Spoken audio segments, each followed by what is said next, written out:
जी, सबको जय मसीह की का धन्यवाद। फिर से मौका दिया है आप लोग के बीच में। हम वचन में से आज सीखेंगे, बुराई को हम अपने हाथों से निकाल के फेंक दें। बुराई को अपने हाथों से हम निकाल के फेंकें। ठीक है, लिख लीजिएगा। तो वचन निकाल लीजिए, इब्रानियों की पत्री 11 अध्याय का 24 और 25।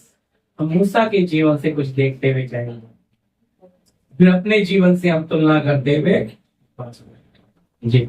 विश्वास ही से मूसा ने सयाना होकर फिरौन की बेटी का पुत्र कहलाने से इनकार किया, जी, इसलिए कि उसे पाप में थोड़े दिन के सुख भोगने से परमेश्वर के लोगों के साथ दुख भोगना अधिक उत्तम लगा। प्रार्थना। धन्यवाद प्रभु जी, आपके दिए हुए वचन के लिए, हमें सीखने के लिए आपका पवित्र सत्य का आत्मा हमारे बीच में, हमारे मध्यम होकर प्रभु हम एक से बात करें। आपकी सत्य की आत्मा इन वचनों का प्रकाश खोलकर, प्रार्थना यीशु मसीह के नाम, आमीन। फिर से एक बार पढ़िए। विश्वास ही से मूसा ने सयाना होकर फिरौन की बेटी का पुत्र कहलाने से इनकार किया, जी, इसीलिए कि उसे पाप में थोड़े दिन के सुख भोगने से परमेश्वर के लोगों के साथ दुख भोगना अधिक उत्तम लगा। जी, क्या लिखा है? विश्वास ही से मूसा ने सयाना होकर फिरौन की बेटी का पुत्र कहलाने से इनकार किया, और इसलिए कि पाप में थोड़े दिन के सुख भोगने से परमेश्वर के लोगों के साथ दुख भोगना अधिक उत्तम है। देखो सुख को अब हम देखते हैं, प्रभु ने मूसा के जीवन का, तो मूसा जब पैदा हुआ तो बड़ा खूबसूरत था, और मूसा के माता पिता भी विश्वासी थे। पर उस समय फैरो ने ऐसी आज्ञा दिया था कि जिसको भी बेटा हो जाएगा वो नील नदी में उसको डालने की आज्ञा थी। तो पर ये बड़ा खूबसूरत था, और इसकी माँ और पिता ने देखा जब कि ये तो अच्छा है, तो उसको क्या कर लिया, 3 महीने तक छुपा के रखा। अब 3 महीने में जब रखते हैं ना, जब ये मूसा की जो बहन है और हारून उसका भाई, ये दो बड़े हैं, मूसा छोटा है, तो जब वो रोता था तो हारून और मरियम शोर करते थे, क्योंकि मिट्टी के घर थे और बाहर से भी घूमते भी थे तो पता नहीं लगता था। लेकिन 3 महीने के बाद बच्चे की साउंड की आवाज बढ़ गई, अब उसको छुपा के रखना मुश्किल है। तो इसकी माँ ने, इन्होंने क्या किया, एक राल ऐसा बना के एक टोकरी उसमें ले जाके नील नदी में, और मरियम जो बुद्धिमान थी, समझदार थी, उसको बोला ध्यान देना एक टोकरी कहाँ जाए। वो टोकरी बहते बहते पहुंच गई जहाँ पे फैरो की बेटी, यहाँ पे जो लिखा है फैरो की बेटी के पास पहुंच गई। वो वहां अपनी रानियों के साथ नहा रही थी, स्नान कर रही थी। तो उसने उस टोकरी को खोला तो उसमें इतना खूबसूरत बच्चे को देख के उसने बोला इसे ले लो, और उसे राजा वाला वस्त्र पहना। तो एकदम मरियम बड़ी बुद्धिमान थी, मरियम ये वाली मरियम, ये मेरी उसकी मूसा की बहन, वो फट से रानी के पास गई, बोली तेरे लिए किसी दासी को लाऊं जो इसको दूध पिलाए? तो बोली हाँ तुम जल्दी लेके आ। तो उसने अपनी माँ को ही लेके आई। तो फिर वो रानी ने उसको बोला ये ले, ये बच्चा अब से तेरे पास रहेगा, जब तक इसे दूध इसका छूटेगा नहीं तब तक इसे तू दूध पिला, और मैं तुझे मजदूरी भी दूंगा, बच्चा भी उसी का। तो इस तरह ये 4 साल तक, ध्यान से सुनना बात, 4 साल तक ये यहाँ पे जो बात आप मन बच्चे का देख रहे हो ना, इस समय कितने साल का है? 40 साल का। लेकिन ये 40 साल में जो बातें आ रही है, डाली का भी मान है उसके मन में, जब वो 4 साल का, अच्छे से ये सीखने वाली बात। इतने बड़े सुख को लात मार रहा है, बुराई को अपने हाथों से निकाल कर फेंक रहा है। निर्णय इसके पास से अगला फैरो यही बनने जा रहा है। सोचो, अगला फैरो यही बनने जा रहा है। प्रियो, इतना ज्ञानी है। उस समय का इतिहास में कहते हैं कि इसने जो राज्य जीता था वो इसकी माँ के नाम पर इसने उस देश का नाम रखा है। ये एक बड़ा योद्धा था, सेनापति बोलते हैं, और ये बहुत शक्तिशाली व्यक्ति था। ज्ञान कोई कमी नहीं थी इसके पास। अगला फैरो यही बनता, लेकिन ये सब होते भी विश्वास ही से मूसा ने फैरो की बेटी का पुत्र कहलाने से इनकार क्यों करने जा रहा है? क्योंकि जब माँ ने इसे दूध पिलाया ना, बोला तू मिस्री नहीं है, तू इब्री है, इब्री, तू मेरा बेटा है। मैंने, परमेश्वर ने तुझे बड़ी योजना के साथ अलग किया है। तू वहां जा तो सही, लेकिन वहां तूने रहना, प्रभु ने तुझे अपने लोगों के लिए चुना है। तू अपने लोगों का क्या कराएगा? छुटकारा कराएगा, उद्धार कराएगा। तो इसको सोचो, 4 साल तक इतना पक्का कर दिया। अब लगभग ऐसा बोला जाता है कि 4 साल में बच्चा दूध छोड़ देता है। कोई बच्चा 5 तक भी पीता है, पर 4 या 5 ये अनुमान लगाया जाता है कि जब दूध छुड़ा दिया तो ये फैरो की बेटी का, फिर इसने मिस्र का ज्ञान पढ़ना शुरू किया। तो इसके अंदर अब यहाँ जो छोड़ रहा है, क्यों? इसलिए हम बोलते हैं बच्चों को क्या करो, अनुशासन की छड़ी से उनकी मूर्खता की गांठ खुल जानी चाहिए। क्योंकि कुछ बच्चे मूड रहते हैं, लाड़ प्यार बर्बाद कर देते। अनुशासन की छड़ी बहुत जरूरी है। उससे अगर समझ खुल गई ना बच्चे की, फिर वो जीवन में कभी, और जिसके अनुशासन की छड़ी नहीं लगती, जिन बच्चों की पढ़ाई नहीं होती, वो अपने माँ बाप के लिए हमेशा लज्जा का कारण बनते हैं। मैं ये नहीं कह रहा बच्चों, लेकिन ताड़ना में बुद्धि छुपी। बच्चे ने गलती करी तो उसको डांट पड़ना ऐसा मत छोड़ दो। छोटा है, आज छोटी गलतियों पे डांटोगे तो उसके अंदर एक डर बना रहेगा, गलत करूंगा तो डांट, गलत करूंगा तो पिटाई। तो वो एक अनुशासन, इसलिए नीति वचन में ये भी मुझे विषय सिखाना है। बहुत विषय है आप लोग को फैमिली वाले सिखाने आज, तो उसमें पूरा बच्चों को ही कैसे हमने लेकर चलना है। लेकिन ठीक है, लेकिन यहाँ देखो ना अभी क्या हो रहा है। देखो जब वो पैदा हुआ, थोड़ा उस बात को देखिए, फिर बाप की बात, कैसे हम अपने हाथ से बुराइयों को निकाल कर मूसा कैसे फेंक रहा है, उसके जीवन से हम क्या सीख रहे हैं। लेकिन मूसा को पैदा करने वाले माँ बाप का विश्वास देखिए। इसलिए विश्वासियों के योद्धाओं में इसका नाम है। निर्गमन 2 अध्याय, 1 से पढ़िएगा, 1 से। हम देखो ये लेवी है, लेवी जो याजक बनते हैं उस खानदान में पैदा होता है मूसा, गुलामी में। जी, लेवी के घराने के एक पुरुष ने, हाँ जी, एक लेवी वंश की स्त्री से लेवी वंश की स्त्री से विवाह कर लिया। हाँ, वह स्त्री गर्भवती हुई, और उसके एक पुत्र उत्पन्न हुआ, और यह देखकर कि यह बालक सुंदर है, उसे 3 महीने तक छिपा रखा। 3 महीने तक क्या करके रखा प्रियो? छुपा के रखा। अब समझ आया ना 3 महीने कैसे छिपाया?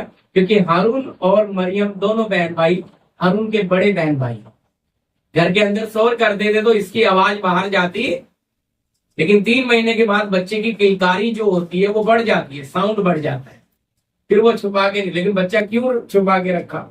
वो इतना खूबसूरत था ना कि मतलब उसको कैसे फेंके नील नदी में, मगरमच्छ के पास। और ये ईश्वर कहता है पलटा लेना मेरा काम नहीं। इसलिए फैरो के साथ उसकी सेना को कहां डुबाया? लाल समुद्र में। पूरा हिसाब लिया प्रभु ने। इसलिए प्रभु के लोगों के साथ अगर कोई अन्याय करे भी तो आप चुप रहो, पलटा लेना। वो बोलता है मेरा काम। अब कुछ भी मत बोलो, शांत रह जाओ, खुद परमेश्वर उसे अपना हाथ दीजिए। ये प्रभु के लोग, इसलिए इन इस्राएलियों का हिसाब पलटा किसने लिया? प्रभु ने।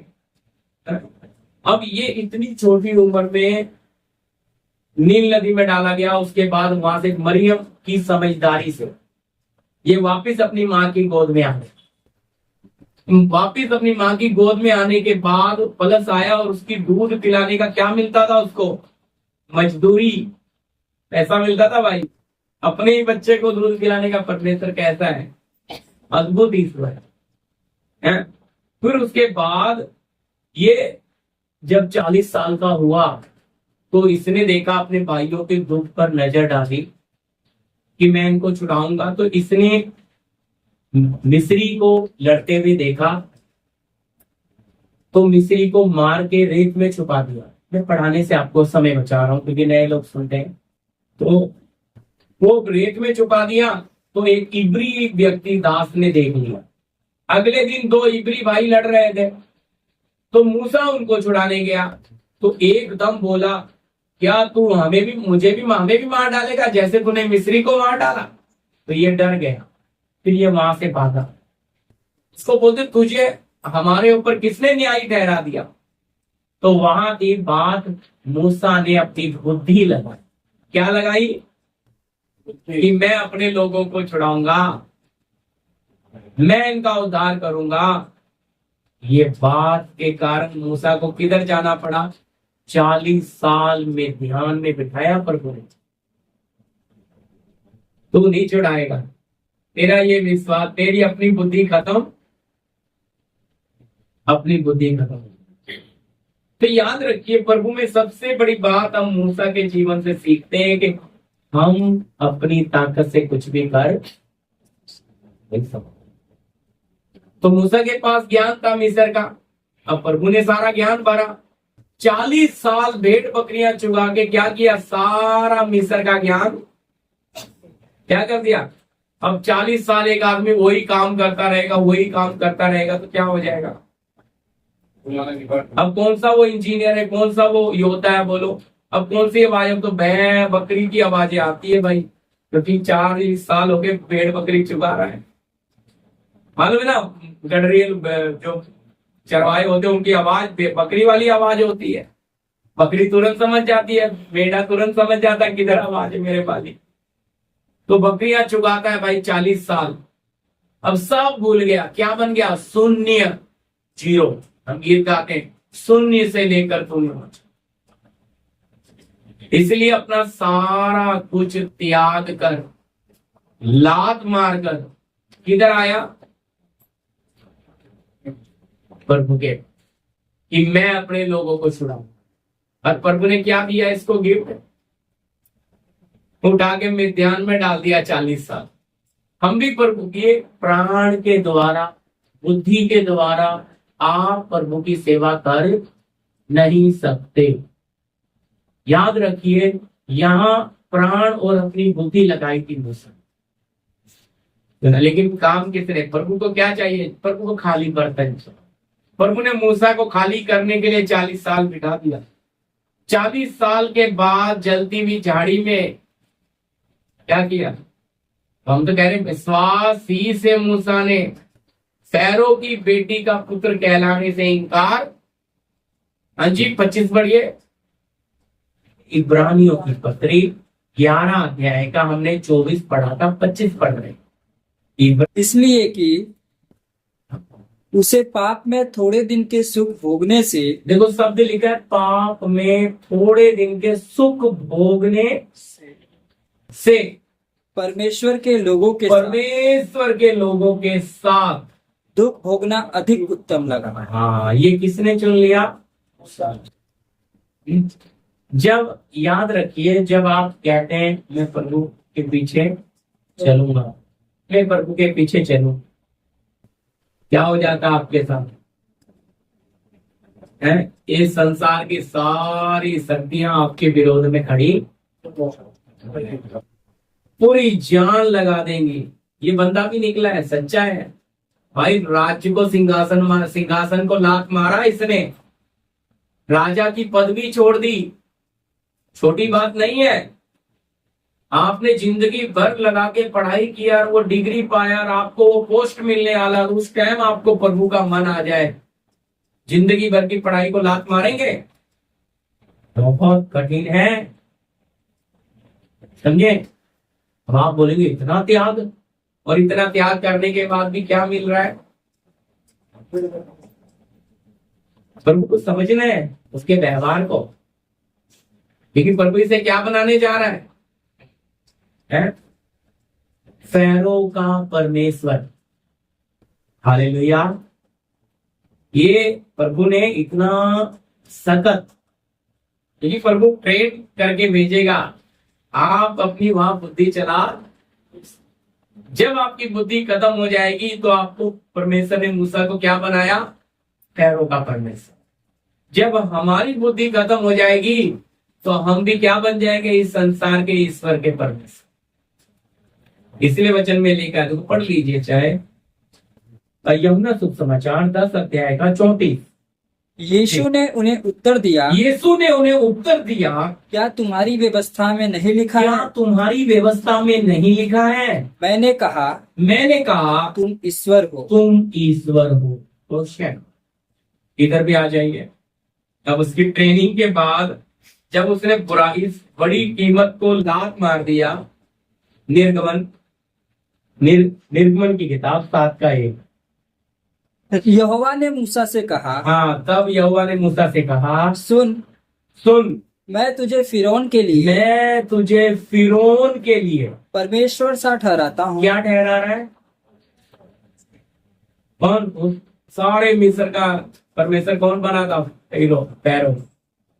फिरौन के लिए मैं क्या बना रहा हूँ? तुझे परमेश्वर सा ठहराता हूँ। हाँ जी। और तेरा भाई बस हारून, इतना ही कहती हो। क्या बना दिया? पर कीमत कितनी भारी दिया? हम अब बात आती है, मूसा को ये अधिकार मिलने के लिए कितने साल लगे? 40 साल। 40 साल लगे। मैंने आपके सामने रखा कि बुराई को हम अपने हाथों से निकाल कर फेंक। मूसा के अंदर से जो भी बड़ी बड़ी बातें थी, मिस्र का सारा ज्ञान, सारी पढ़ाई लिखाई, यहां तक उसने कत्ल तक किया कि मेरे भाई मुझ पर विश्वास करेंगे, लेकिन उल्टा वो उसके खिलाफ हो गए। अपनी बुद्धि लगाता गया और भागना पड़ गया मिस्र से उसको। फिर 40 साल पर उन्हें क्या किया? एम्प्टी, खाली। फिर जलती झाड़ी में उसे दर्शन देके, बातें करके उसे अधिकार दिया। क्या बना दिया? पैरों का परमेश्वर। तो मूसा ने, वापस आ जाइए इसमें हम, मूसा ने इतनी भारी जो कीमत दी, पर इसके लिए मूसा का मन कैसा था कि सुख में सुख उठाने का जो मन था। आज बहुत ऐसे लोग हैं प्रभु में भी जो अंदर सुख की इच्छा रखते हैं, थोड़ा सुख हो जाए, लेकिन भाई फूल के साथ तो कांटा रहता ही है ना। हवा के साथ जुड़ा है, हवा चले ही नहीं, कांटा चुभना नहीं है। चुभता है कि नहीं? बोलो। तो मसीह जीवन तो आपको पता है, हर कदम में क्या है? समस्याएं। इधर आप सुख की इच्छा रख, इसलिए नीचे क्या लिखा है? उसने सुख उठाने से प्रभु के लोगों के साथ दुख उठाना अधिक उत्तम समझा। अब सुख का मतलब क्या है? अपनी मर्जी करना ही पाप है। शब्द क्या है? पाप में सुख उठाना, अपनी मर्जी को छोड़ना। मैंने बोला आपके सामने, एक बच्चे ने ग्रेजुएशन किया, एमकॉम किया, अच्छी पढ़ाई की, अच्छा डिप्लोमा किया, अब उसकी पोस्ट नौकरी मिलने वाली है और उसको प्रभु की बुलाहट आ जाए, छोड़ेगा? बोलिए। बहुत कठिन है। ये व्यक्ति को 40 साल मिस्र का ज्ञान सिखाए, और जब समय आया तो क्या किया? देखो, ये बुलाहट को भी समझना। बुलाहट भी उसे आती है जो अपने जीवन से सुख को, बुराई को, पाप को बाहर निकाल के,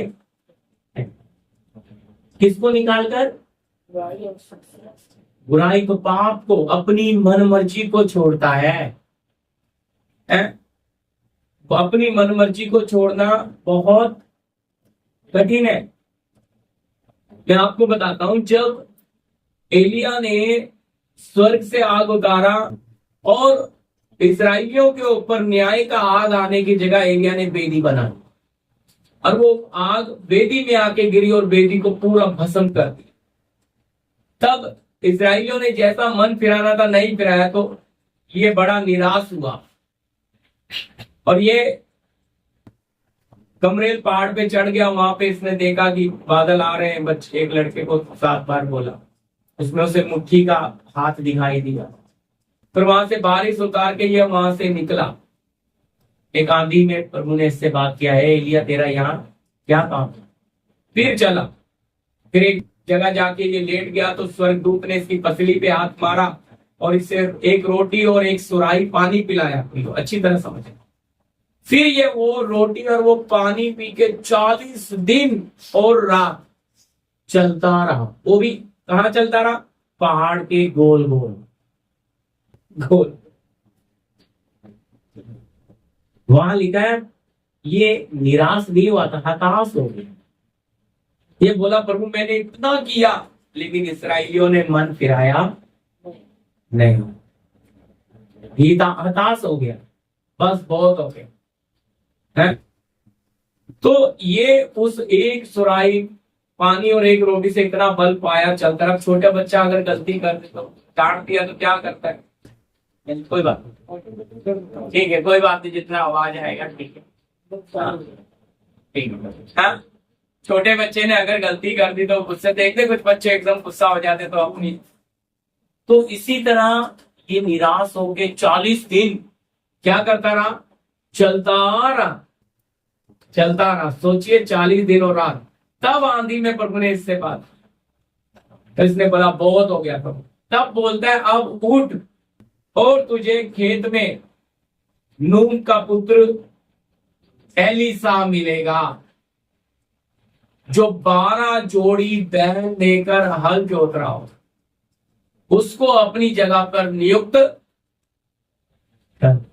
अब ये चल पड़ा, वहां से चला तो इसने देखा एक लड़का हल जोत रहा है, वो भी कितना? 12 जोड़ी बैल लेकर।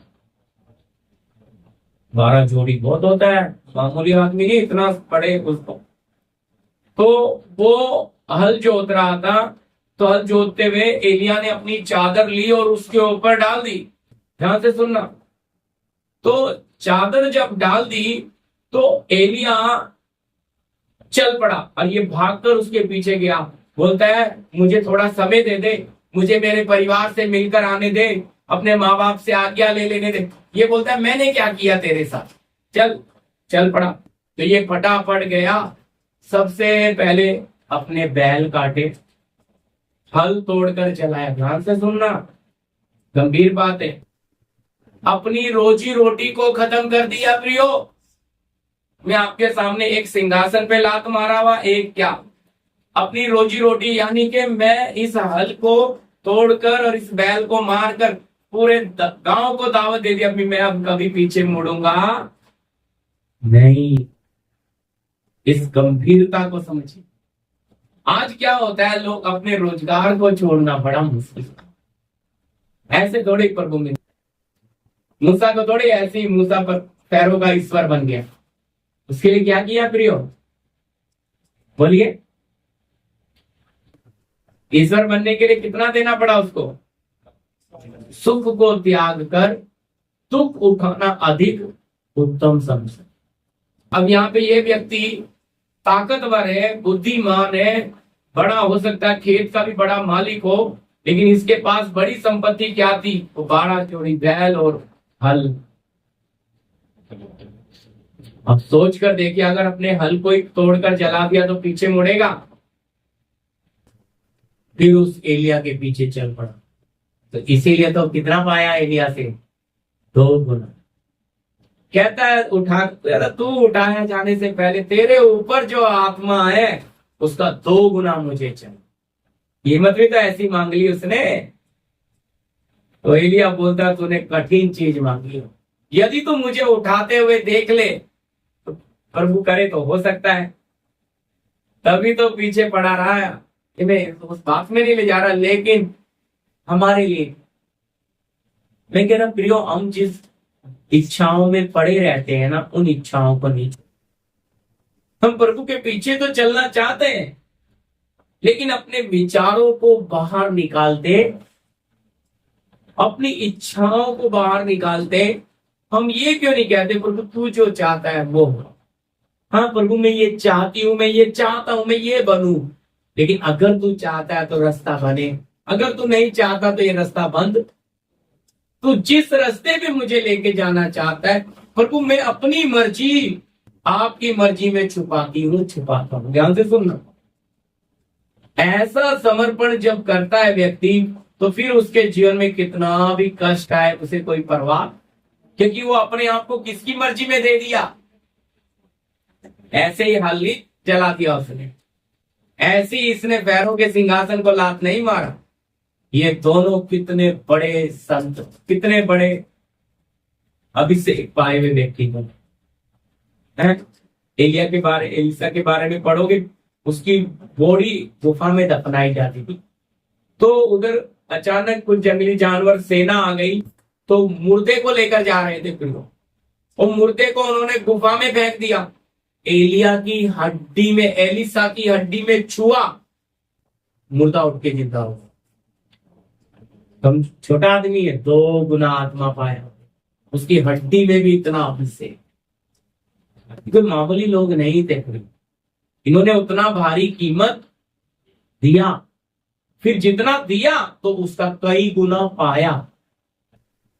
आज प्रभु मैंने आपको पढ़ाया यूहन्ना में 10 में 34 कि परमेश्वर चाहता है हम ईश्वर हों। अगर ईश्वर के बेटे तो ईश्वर ही होंगे, बोलिए ना।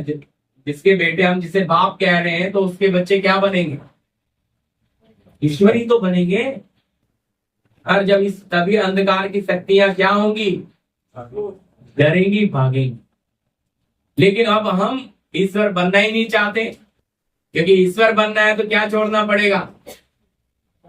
सुख, पाप, अपनी मन मर्जी, अपनी मन मर्जी को अपने हाथों से निकाल कर फेंकना। पढ़िएगा यूहन्ना शुभ समाचार, पहला यूहन्ना 3:9, फिर पहला यूहन्ना 5:18, फिर रोमी 7 अध्याय में आइए जी जल्दी। पहले पढ़िएगा पहला यूहन्ना 3:9। जो कोई परमेश्वर से जन्मा है, जो कोई परमेश्वर से जन्मा है वह पाप नहीं वो करता, पाप नहीं करता, क्योंकि उसका बीज उसमें बना रहता है। अरे पहला शब्द क्या लिखा है? जो कोई परमेश्वर से जन्मा वो क्या नहीं करता? पाप का मतलब मैंने आपको बोला, मूसा ने थोड़े दिन सुख उठाने से क्या किया? पाप में सुख भोगने से थोड़े दिन के दुख उठाना अधिक पाप क्या है? अपनी मर्जी करना ही। यहाँ क्या लिखा है? वापिस पढ़ो भैया। जो कोई परमेश्वर से जन्मा है, जो कोई परमेश्वर से जन्मा है वह पाप नहीं करता, वो अपनी मर्जी, आप साथ साथ बोलो, अपनी मर्जी। समझ आ रही है ना? अब चाहता तो मूसा अपनी मर्जी कर सकता था, एलिसा अपनी मर्जी कर सकता था, लेकिन इन लोगों ने अपना पीछे मुड़ने का रास्ता भी, मैंने एलिसा का ज्यादा पढ़ाया नहीं, लेकिन आपको समझ रहा, पढ़े पहले पढ़ना बाइबल में कहानी। तो इन लोगों ने पीछे का रास्ता भी क्या कर दिया? उसने कत्ल करके क्या कर दिया? रेत में छुपा दिया, पहुंच नहीं सकता उधर, भागा वहां से जान लेके। ठीक है, पिक्चरों में जो कुछ दिखाते हैं अलग चीजें, लेकिन वचन क्या बता रहा है हमें? वो अपनी जान लेके भागा, मिद्यान जाके 40 साल वापिस, अब वापिस पहुंच रहा है तो क्या बन के पहुंच रहा है? अधिकार की लाठी हाथ में लेके परमेश्वर का नबी बन के पहुंच रहा है। क्यों? अब कौन बन गया? पैरों का ईश्वर बन के जा, मामूली चीज नहीं है। इधर ये अपना हल और बैल काट के जाल के पीछे नहीं मुड़ूंगा, आगे गया तो 2 गुना। उसकी हड्डियों में भी इतनी सामर्थ पाई जा रही। इससे हम क्या सीखते हैं? कि ये लोग अपनी मर्जी को पूरी तरह से त्यागे। अगर ये पुराने नियम के लोग ऐसे हैं तो नए नियम के तो प्रभु के घर में जन्म लेने वाले लोग, ईश्वरों के बच्चे ईश्वर, तो अंदर का त्याग कितना मांग रहा है। लेकिन हम अपनी मन मर्जी, हटीला मन, हम इन बातों को अपने हाथ से निकाल के फेंकते। प्रभु तू निकाल दे, प्रभु निकालेगा नहीं जल्दी, क्योंकि आपके प्रभु का, हमारे परमेश्वर का स्वभाव है कि जबरदस्ती करेगा। अगर तुझे मेरे पीछे, तेरे सामने कंडीशन रखेगा, चौड़ा रास्ता भी सकरा भी। आपको किसमें जाना है प्रदीप जी? है सकरा मार्ग मेरी मर्जी, चौड़ा रास्ता तुम्हारी मर्जी, और अपनी मर्जी करना ही पाप है। और प्रभु की मर्जी में जाने के लिए शारीरिकता जाने नहीं देती। सुख किधर, क्या सुख किधर लेकर जाता है? पाप। सुख भोगने से दुख भोगना अधिक उत्तम समझा। ये निर्णय हमारे जीवन का एक बड़ा मोड़ है। बहुत लोग ये निर्णय ले नहीं पाते प्रियो। वो कहते यार आप पागल थोड़े ही हैं, आए हैं इस दुनिया में तो अय्यास ऐश करेंगे, खा पी के जिंदगी जी के जाएंगे, बाद में किसने देखा है स्वर्ग नरक। लेकिन जो अपने प्रभु को जानते हैं, वचन कहता है वो या बांध कर बड़े बड़े काम करते हैं। तो जानने के लिए क्या करना पड़ेगा भाई? अपने जीवन से क्या निकाल के देखना पड़ेगा? और ये कौन कर सकता है? जो परमेश्वर से पैदा हो। इसलिए मैंने ये वचन रखा, लिखा ना, उनका बीज उसमें बना, वो पाप कर ही नहीं सकता, वो अपनी मर्जी कर नहीं सकता, वो मरना पसंद करेगा, अपनी मर्जी करेगा, सतत इतना होगा वो अपने परिवार के प्रति, सब चीजों के लिए। भाई बहुत कठिन है ऐसा लगता है, पर जब आप आत्मा में चलोगे कोई कठिन नहीं है जी। 5:18 भी पढ़ दीजिए इसी का, पहला यूहन्ना 5:18। हम जानते हैं हाँ, हम जानते हैं कि जो कोई परमेश्वर से उत्पन्न हुआ है जो कोई परमेश्वर से उत्पन्न हुआ है वह पाप नहीं करता। हालेलुया। क्या लिखा है जी? हम कहते हैं ना हम नया जन्म हुआ है, मसीह में नई सृष्टि है। यहाँ वचन क्या कह रहा है बोलिए? आपके सामने 2 जीवन रखे मैंने, वो अपनी मर्जी कर रहे हैं, या हम, क्योंकि अपनी मर्जी करना ही पाप है। तो पाप में थोड़े दिन के सुख भोगने से, मतलब अपनी मर्जी में थोड़ा दिन 70 साल जीना, अपनी मर्जी में, क्या समझा? उससे ज्यादा प्रभु के लोगों के साथ दुख उठाना अधिक उत्तम समझा इसने। अगला राजा था, राजा फैरो, तो इसके हाथ में था ना ये कि क्या करना है, राजा बन के जीना है या क्या बनना है? फैरो का ईश्वर बनना है। इसने निर्णय लिया कि मैं दुख उठाकर, तो प्रभु ने इसे क्या बना दिया? फैरो का ईश्वर परमेश्वर बना दिया। तो जब हम निर्णय ले लेंगे तो हम परमेश्वर से उत्पन्न हुए, तो फिर अपनी मर्जी नहीं करेंगे, हम किसके बेटे बेटियां कहलाएंगे? फिर अपनी मर्जी की बात आती, पाप नहीं कर सकते। इसलिए कहता भाई वो पाप कर ही नहीं सकता कि परमेश्वर से उत्पन्न हुआ है। हाँ, रोमी 7 अध्याय उसका 9 से पढ़िएगा जी, 9 से 13 तक यही पढ़ देंगे आप, शायद आगे अभी हफ्ते आगे लेना पड़ेगा जी। मैं तो व्यवस्था बिना पहले जीवित था, परंतु जब आज्ञा आई तो पाप जी गया और मैं मर गया। जी हाँ, सही पढ़ रहे हैं भैया, बिल्कुल सही। हमने निकाला है 7 अध्याय का 9 से 13। हाँ, वापिस शुरू से पढ़ दीजिए जी। मैं तो व्यवस्था व्यवस्था बिना पहले जीवित था, परंतु जब आज्ञा आई तो पाप जी गया। और क्या लिखा है? धीरे धीरे जी हाँ, क्या लिखा है? मैं तो व्यवस्था बिना पहले जीवित था, जब तक प्रभु का वचन, प्रभु का प्रकाश नहीं आया, जब तक तो वो जिंदा था, परंतु जब आज्ञा आई तो पाप जी गया। अब व्यवस्था का जब वचन आ गया तो उसने पाप को प्रकट कर दिया। पहले पाप छुपा हुआ था, समझ नहीं आ रहा था, लेकिन वचन ने क्या प्रकट किया? परमेश्वर ने क्या प्रकट कर दिया? अच्छाई और बुराई, ये बुराई हो, पाप को प्रकट। इसलिए पौलुस कहता है अगर वचन नहीं कहता कि लालच करना पाप है, तो मैं कभी नहीं जानता कि पाप, लालच भी पाप है ना? तो ये बातें किसने प्रकाश कर दी? व्यवस्था ने, वचन ने, परमेश्वर ने। तो इसलिए पहले व्यवस्था बिना क्या था, पहले जीवित था, मतलब पाप में पड़ा था लेकिन जिंदा समझता था।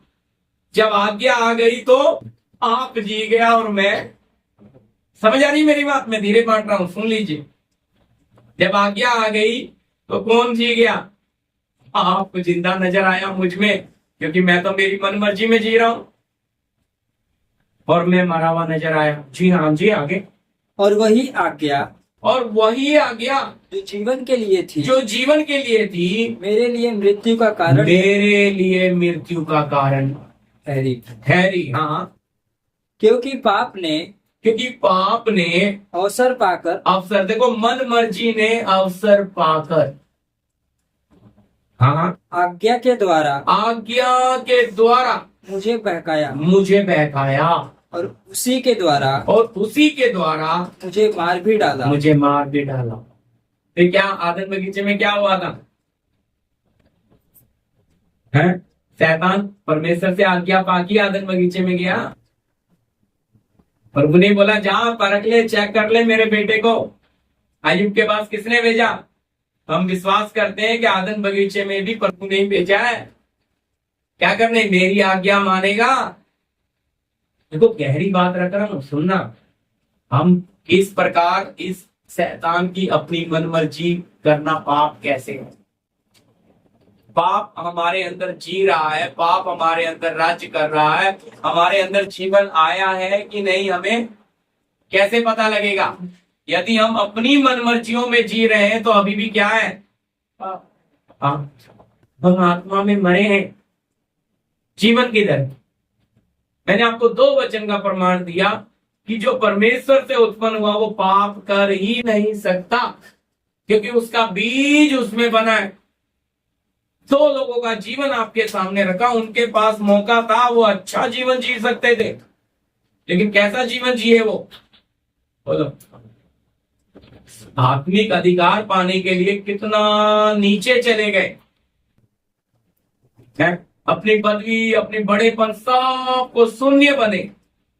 तो हमें भी तो शून्य बनाने लेकर जाएगा।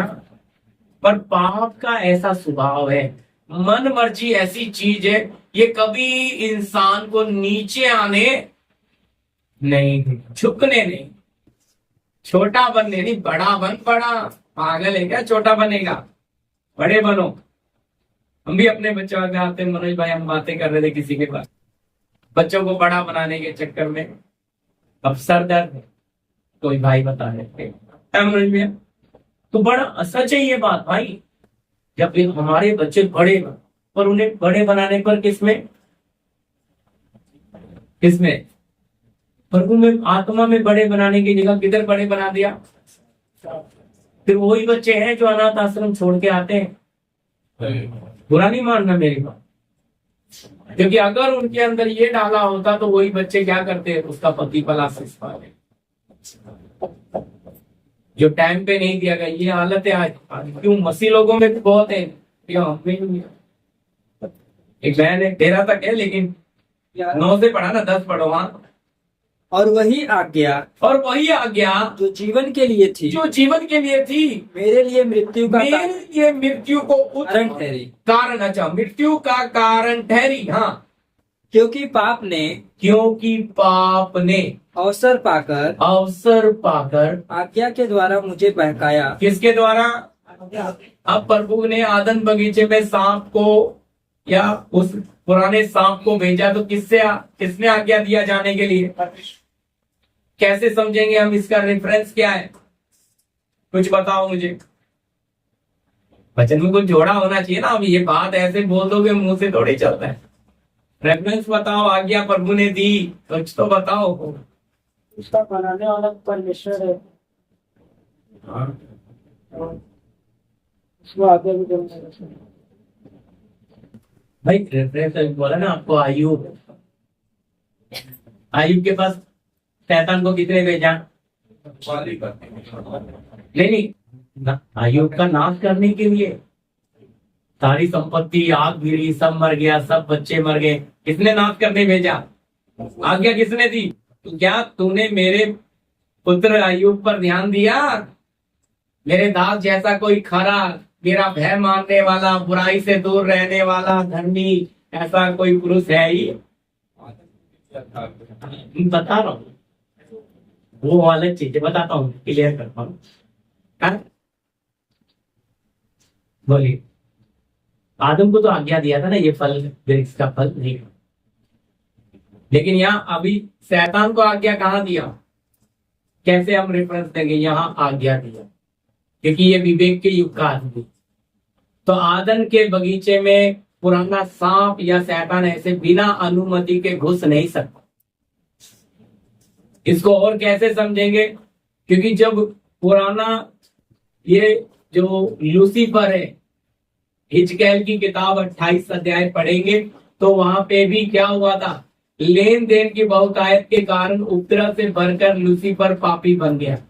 तब आदम नामक प्रभु ने उसको बारी से नीचे फेंक दिया, अपने पवित्र स्थान से नीचे, और वो जाकर शैतान बन गया। क्योंकि इससे पहले वो क्रूप था, छाने वाला, आप ही से कोई कमी नहीं थी, पर लेन देन, अब किसने लेन देन किया? उपद्रव से, क्योंकि ये वही पुराना सांप। इसने पहले किसको गिराया? लूसीफर को। अब प्रभु ने इसको बोला, जा भाऊ, क्या कर, अभी साधन को थोड़ा चेक कर।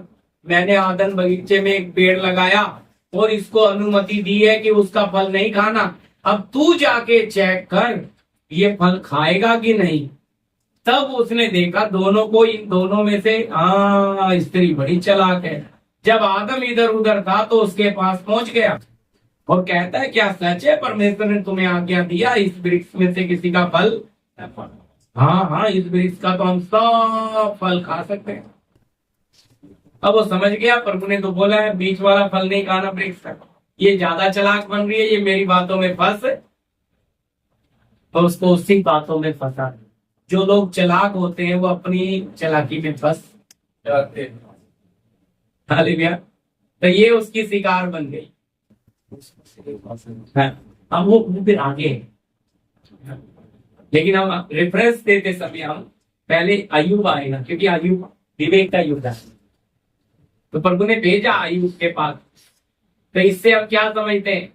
फिर हम देखते हैं लूसीफर के पास भी शैतान आया, प्रभु ने अनुमति दी हो।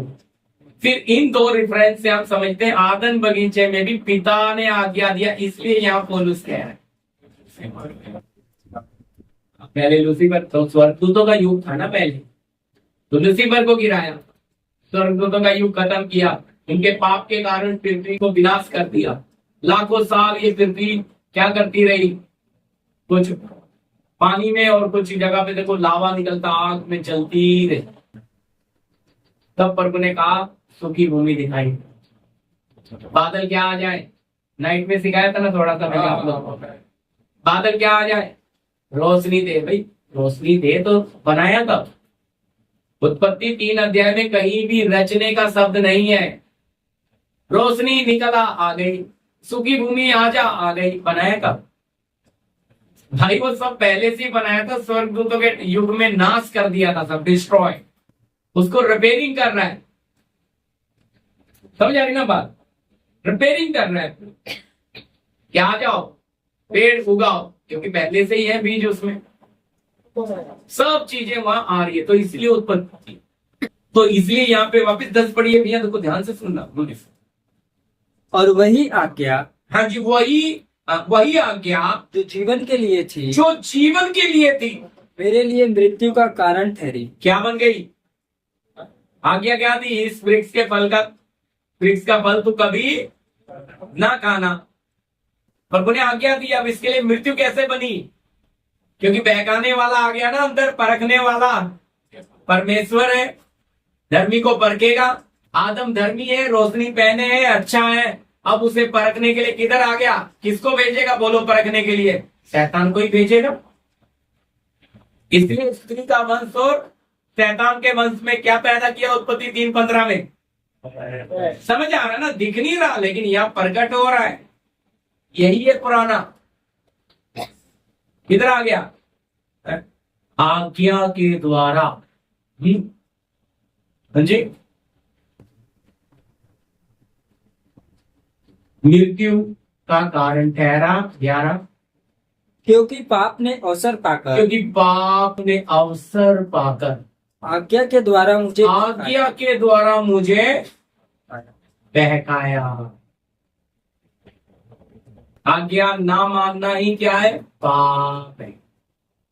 अब प्रभु ने क्या दिया था आज्ञा उनको? इस वाटिका का फल तुम कभी जिस दिन खाओगे उसी दिन तुम अवश्य मर।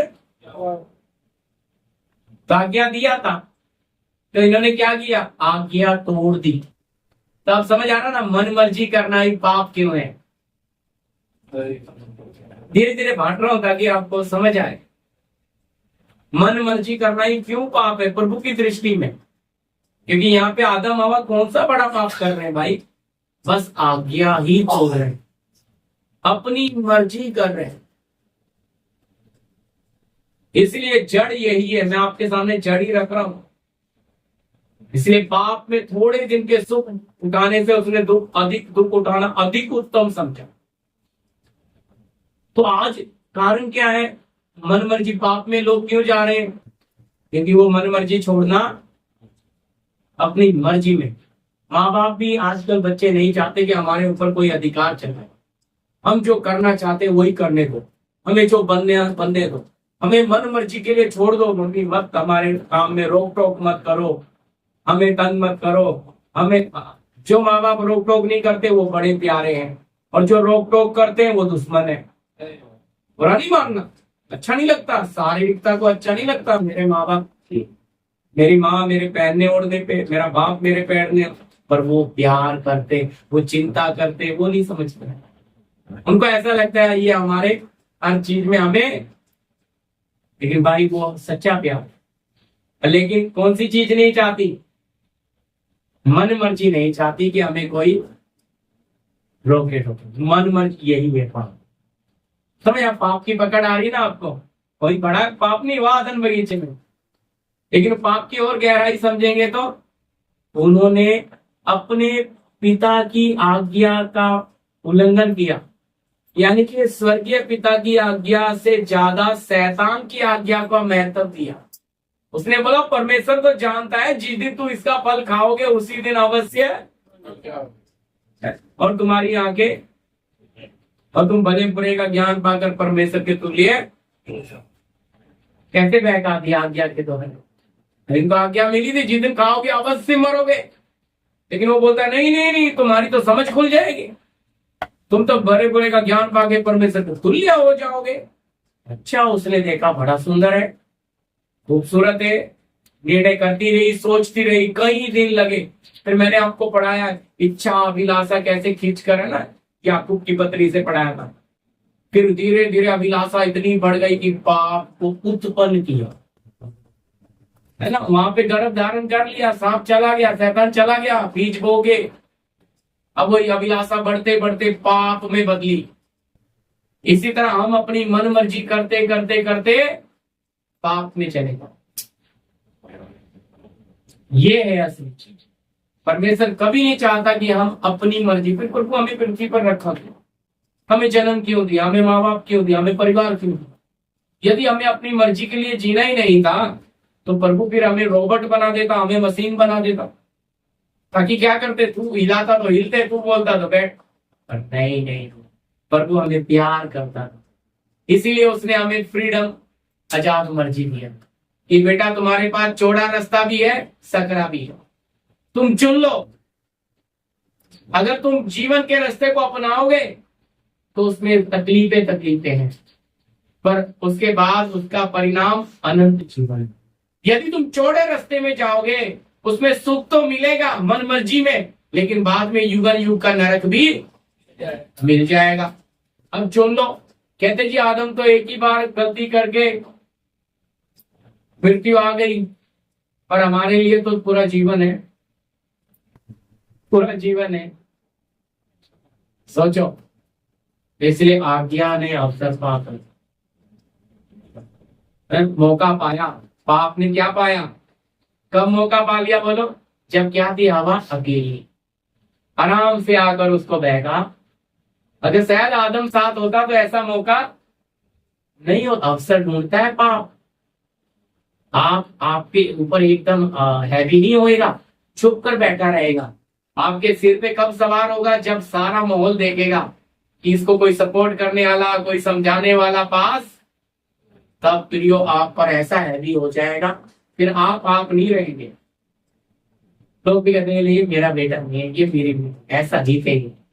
तो बहुत गुस्सा है, बहुत खतरनाक बन गया है। क्यों ऐसा हुआ? क्योंकि कौन, किसने पकड़ लिया? पाप ने। हाँ जी, आगे पढ़ना। इसलिए व्यवस्था पवित्र है इसलिए परमेश्वर का वचन व्यवस्था पवित्र है और आज्ञा भी ठीक और आज्ञा भी ठीक है और अच्छी है। और अच्छी है। 13। हाँ जी। तो क्या वह जो अच्छी थी मेरे लिए मृत्यु ठहरी? कदापि नहीं। कदापि नहीं। परंतु पाप उस हाँ अच्छी वस्तु के द्वारा हाँ, परंतु अच्छी वस्तु के द्वारा उसका पाप होना यहाँ है ना। परंतु पाप उस अच्छी हाँ, बड़ी बड़ी। हाँ, परंतु पाप उस अच्छी वस्तु के द्वारा मेरे लिए मृत्यु का उत्पन्न करने वाला हुआ। हालेलुया। क्या हुआ जी? अच्छी वस्तु। हाँ जी। हाँ, मृत्यु कैसे उत्पन्न हुई? बोलता नहीं, तुम तो किसे खाओगे तो परमेश्वर के तुल्य फायदा लेकर आता है शैतान, पाप बुराई। आपका फीचर लेकर आएगा, आपको स्टार बनाने की कोशिश करेगा। एक बात कर रहा हूं, बड़ा बनाने का, मतलब सब में आप किसे चुनोगे?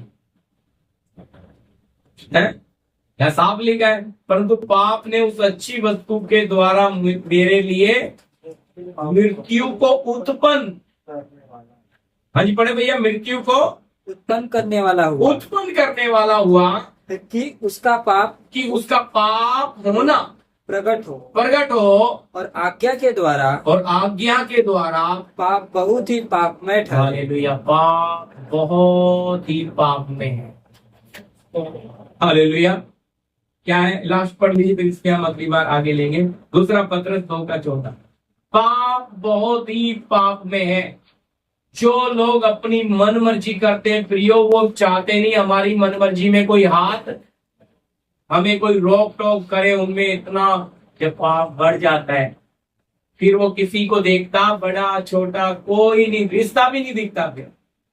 फिर अपनी मन मर्जी, अपनी इच्छाएं। जी पढ़ दीजिए अगली बार, फिर यहीं से हम ले लेंगे प्रभु की मर्जी रही। उनकी आंखों में व्यभिचार बसा हुआ है और वे पाप किए बिना रुक नहीं सकते। हाँ देखो क्या बसा है, आंखों में क्या बसा है, आप लोग बताइए। कौन सा वाला? मैंने सिखाया ये। हाँ जी, कौन सा वाला समझे? कौन सा वाला व्यभिचार है?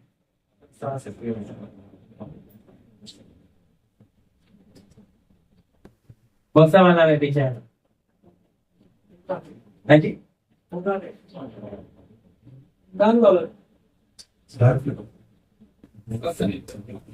संसार। मैंने आपको 2 व्यभिचार बताए हुए, एक शरीर वाला और एक संसार वस्तुओं का, चीजों वाला। गाड़ी बंगला सुख विलास, इसी चीज को तो लात मारी है मूसा ने। समझे?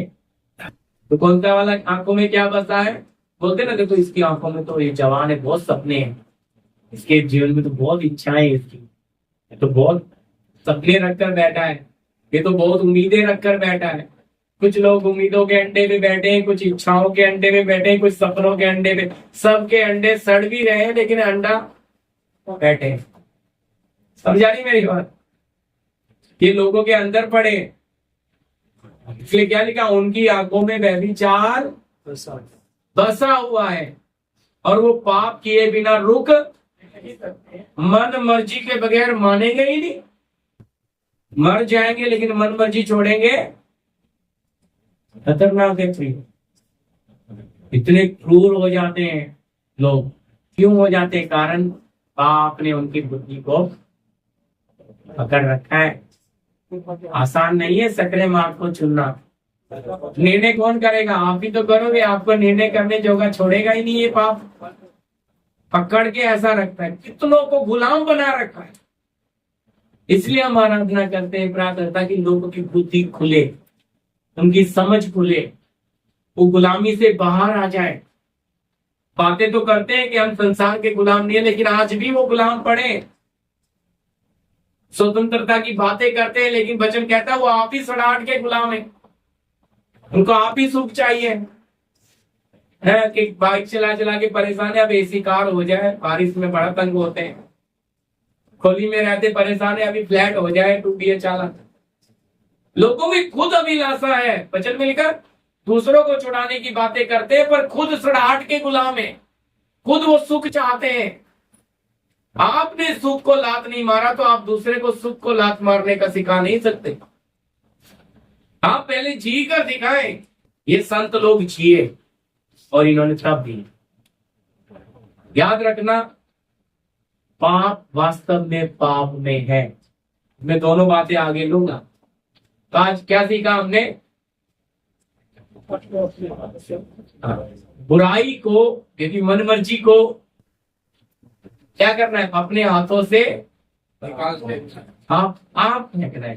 प्रभु नहीं करेगा ये काम। देखो यहाँ पे मूसा के पास मौका था, मूसा ने, प्रभु ने बोला मूसा को निकाल मूसा। प्रभु ने, एलिया ने चादर डाली, पढ़ लेना, कुछ भी नहीं बोला, एक शब्द भी नहीं बोला। ये बोलता है मैंने तेरे साथ क्या किया। वो भागा, फटाफट भागा, बैल ने जाके हल तोड़ा, हल जलाया, बैल काटे और दावत दे दी पूरे गांव में। अपने रोजगार को खत्म कर दिया और फिर उस एलिया के पीछे एलिसा हो गया। तो वहां पे प्रभु ने बोला उसको, तू अपना हल काट, तू कर, बोला कुछ? बोला नहीं भाई, ये बड़ी बात है।